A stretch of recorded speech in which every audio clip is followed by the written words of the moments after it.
ओम शांति 2/4/2024 की मुरली है। मुख्य रूप से बाबा ने कहा, तुम बच्चे तो अधिकारी हो, बाप तुम्हारा कर्जदार है।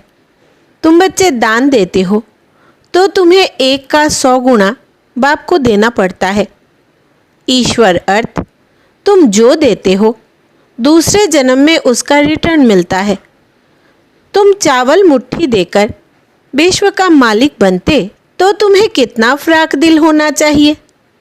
मैंने बाबा को दिया, यह ख्याल भी कभी नहीं आना चाहिए। आगे कहा, भगवान ने हमें एडेप्ट किया है, वही हमें टीचर बनकर पढ़ा रहे हैं। अपने पद्मा पदम भाग्य का सिमरन कर खुशी में रहना है। हम आत्मा भाई भाई है, यह दृष्टि पक्की करनी है। देह को नहीं देखना है। भगवान से सौदा करने के बाद फिर बुद्धि को भटकाना नहीं है। अब सुनते हैं महावाक्यों को विस्तार से। बाबा ने कहा, मीठे बच्चे और संग तोड़ एक संग जोड़ो।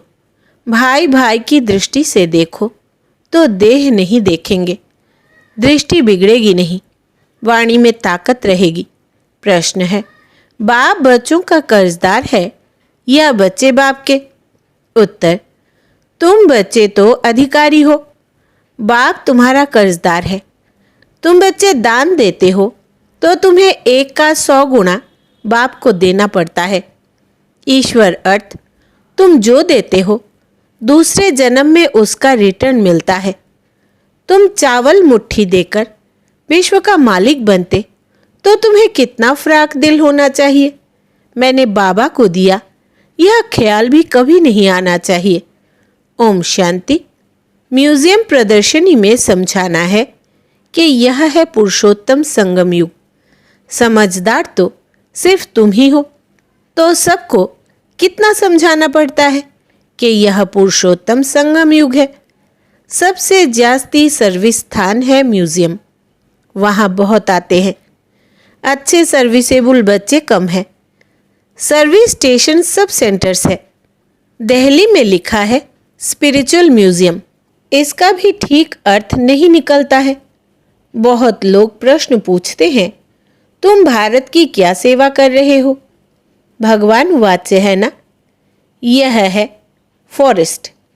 तुम इस समय संगम पर हो, ना हो फॉरेस्ट के ना हो गार्डन के। अब गार्डन में जाने का पुरुषार्थ कर रहे हो। तुम इस रावण राज्य को राम राज्य बना रहे हो। तुमसे प्रश्न पूछते हैं, इतना खर्चा कहाँ से आया? बोलो, हम बीके ही करते हैं। राम राज्य की स्थापना हो रही है। तुम थोड़ा रोज आकर समझो कि हम क्या कर रहे हैं, हमारी एम ऑब्जेक्ट क्या है। वो लोग सबरेंटी को मानते नहीं, इसलिए राजाओं की राजाई खत्म कर दी है। इस समय वो भी तमो प्रधान बन पड़े हैं, इसलिए अच्छे नहीं लगते। उन्हों का भी ड्रामा अनुसार दोष नहीं। जो कुछ ड्रामा में होता है वो हम पार्ट बजाते हैं। कल्प कल्प बाप द्वारा स्थापना का यह पार्ट चलता है। खर्चा भी तुम बच्चे ही करते हो अपने लिए। श्रीमत पर अपना खर्चा कर अपने लिए सतयुगी राजधानी बना रहे हो और किसको पता भी नहीं है। तुम्हारा नाम मशहूर है, अननोन वॉरियर्स। वास्तव में उस सेना में अननोन वॉरियर्स कोई होते नहीं हैं। सिपाही लोगों का रजिस्टर रहता है। ऐसा हो न सके जिसका नाम नंबर रजिस्टर में ना हो। वास्तव में अननोन वॉरियर्स तुम हो। तुम्हारा कोई रजिस्टर में नाम नहीं, तुमको कोई हथियार पवार नहीं।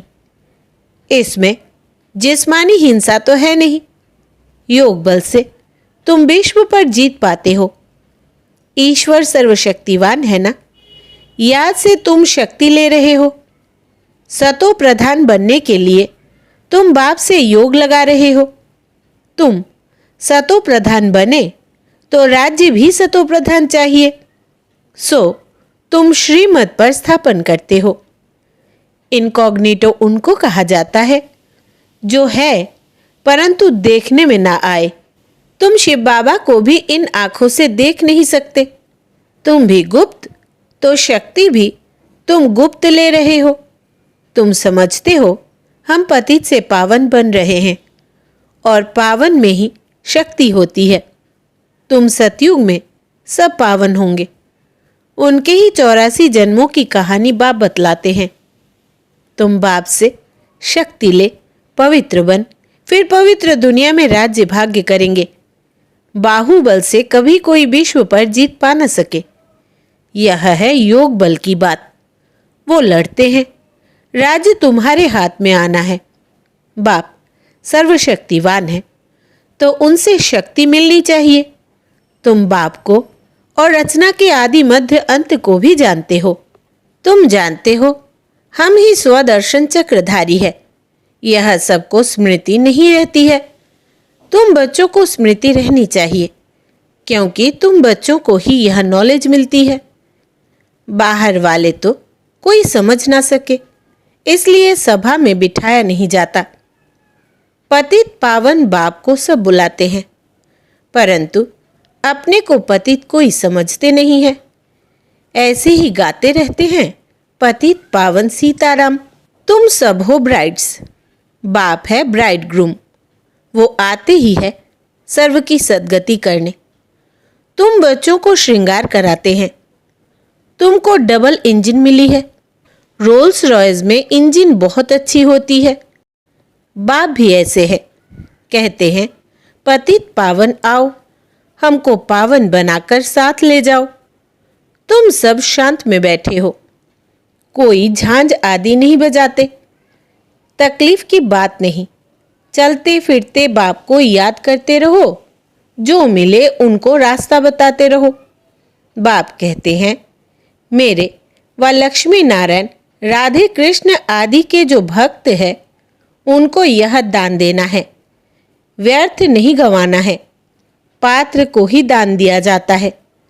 पतित मनुष्य पतित को ही दान देते रहते हैं। बाप है सर्वशक्तिवान, उनसे तुम शक्ति लेकर उत्तम बनते हो। रावण जब आता है उस समय भी संगम हुआ, त्रेता और द्वापर का। यह संगम है कलयुग और सतयुग का। ज्ञान कितना समय और भक्ति कितना समय चलती है, यह सब बातें तुमको समझकर समझानी है। मुख्य बात है बेहद के बाप को याद करो।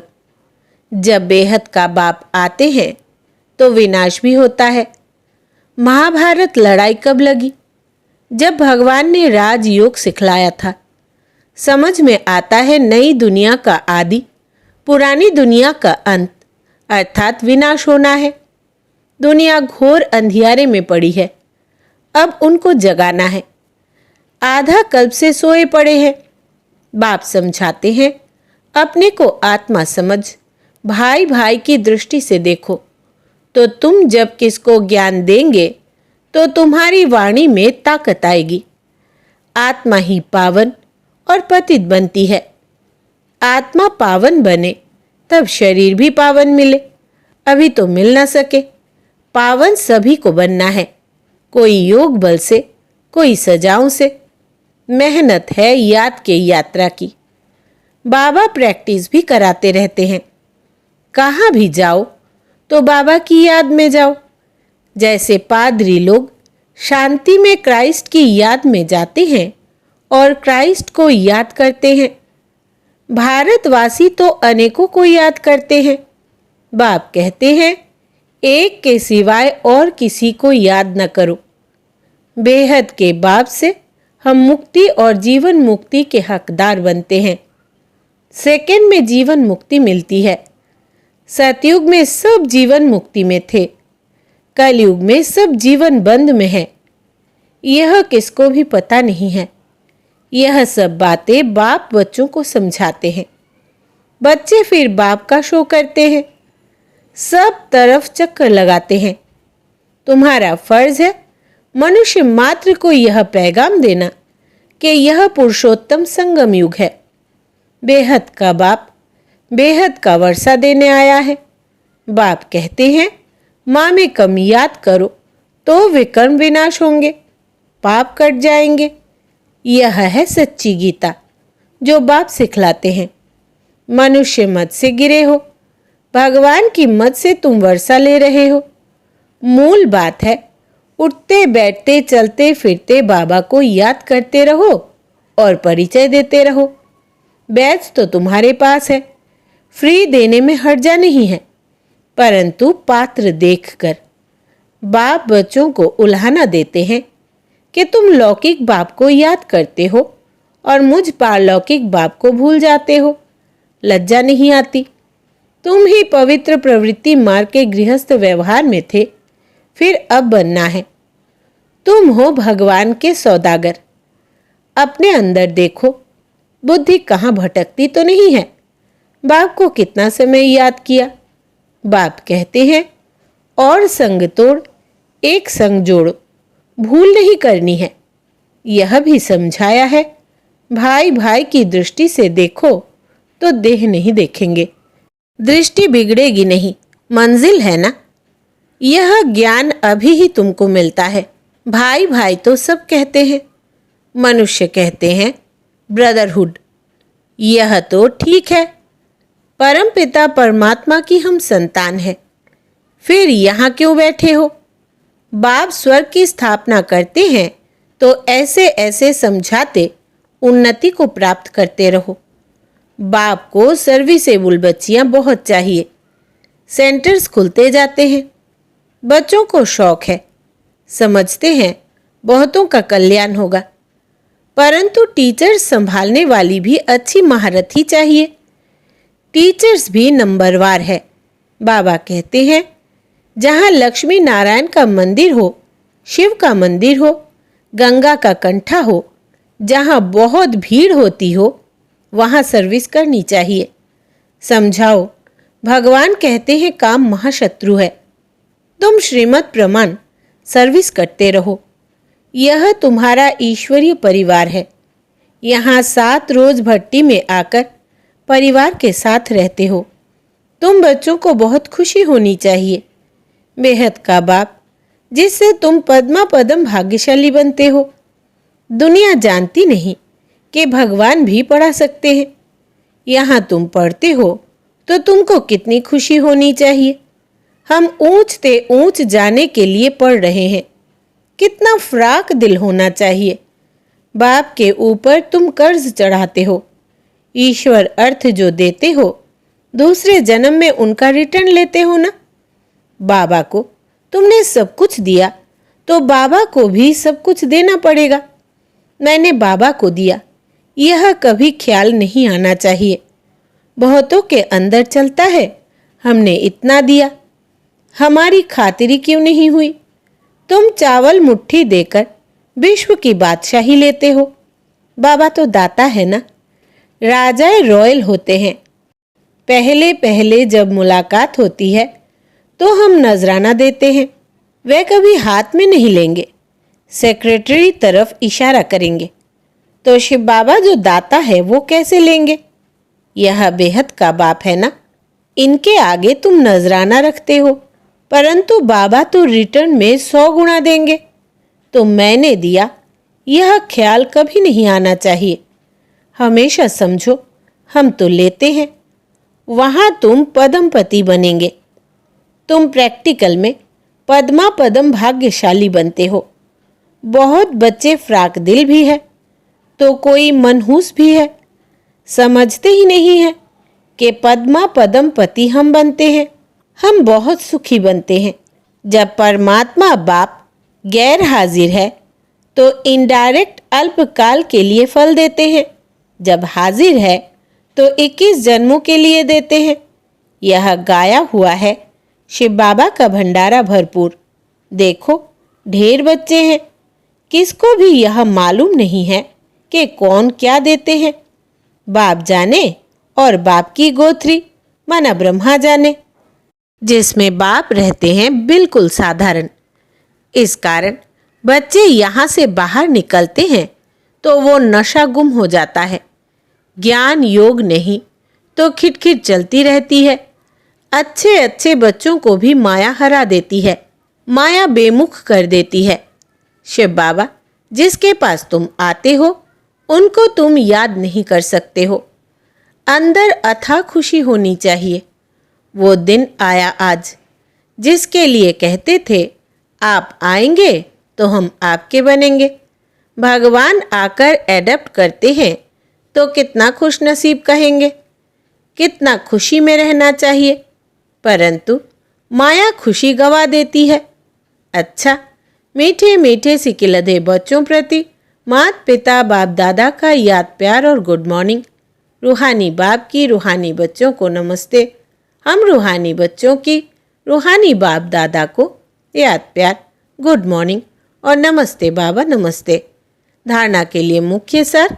पहला, भगवान ने हमें एडप्ट किया है, वही हमें टीचर बनकर पढ़ा रहे हैं। अपने पद्मा पदम भाग्य का सिमरन कर खुशी में रहना है। दूसरा, हम आत्मा भाई भाई है, यह दृष्टि पक्की करनी है। देह को नहीं देखना है। भगवान से सौदा करने के बाद फिर बुद्धि को भटकाना नहीं है। वरदान है, इस अलौकिक जीवन में संबंध की शक्ति से अविनाशी स्नेह और सहयोग प्राप्त करने वाली श्रेष्ठ आत्मा भव। विस्तार है, इस अलौकिक जीवन में संबंध की शक्ति आप बच्चों को डबल रूप में प्राप्त है। एक बाप द्वारा सर्व संबंध, दूसरा दैवी परिवार द्वारा संबंध। इस संबंध से सदा निस्वार्थ स्नेह, अविनाशी स्नेह और सहयोग सदा प्राप्त होता रहता है। तो अपने पास संबंध की भी शक्ति है। ऐसी श्रेष्ठ अलौकिक जीवन वाली शक्ति संपन्न वरदानी आत्माएं हो, इसलिए अर्जी करने वाले नहीं, सदा राजी रहने वाले बनो। स्लोगन है, कोई भी प्लान विदेही साक्षी बन सोचो और सेकंड में प्लेन स्थिति बनाते चलो। कोई भी प्लान विदेही साक्षी बन सोचो और सेकंड में प्लेन स्थिति बनाते चलो। अच्छा, ओम शांति।